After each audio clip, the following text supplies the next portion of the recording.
কৃষিটাকে যদি একটা শিল্প বা পেশা হিসাবে যদি নিতে চান, তাহলে আসলে এখান থেকে অনেক কিছুই সম্ভব। কৃষি উদ্যোক্তা হতে চান, তে আপনারা আশা করি যে আপনারা এগ্রিজেনের সাথে জয়েন করবেন।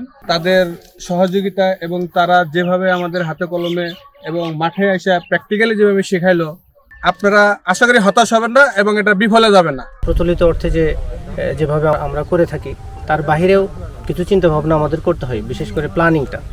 কোন সময়ে চাষাবাদ করলে আমরা কোন ফসল চাষাবাদ করে লাভবান হব, সেটা নিয়ে আমরা এখানে বিস্তারিতভাবে জানতে পারছি। সার ব্যবস্থাপনা শিখাইলো, মাটি কেমনে যে শোধন করতে হয়, শোধন প্রক্রিয়া কিভাবে করতে হয়, কিভাবে পোকা দমন করতে হবে, কোন সময় কি স্প্রে করতে হবে সেটা শিখাইলো। আধুনিকভাবে কিভাবে কৃষি আরও উন্নতভাবে করা যায় সেই প্রশিক্ষণ নেওয়ার জন্যই এই এগ্রিজেন পাঠশালায় আসা।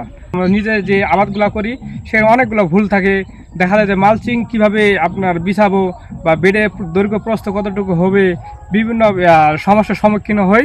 এগ্রিজেন পাঠশালা আসে ট্রেনিং নিয়ে আপনারা আধুনিক পদ্ধতিতে এই কৃষি আবাদ চাষবাস করতে পারবেন এবং কি কোন সময় চাষ করলে কোন আবাদ লাভজনক হবে সেটা করতে পারবেন। কৃষি উদ্যোক্তা মানে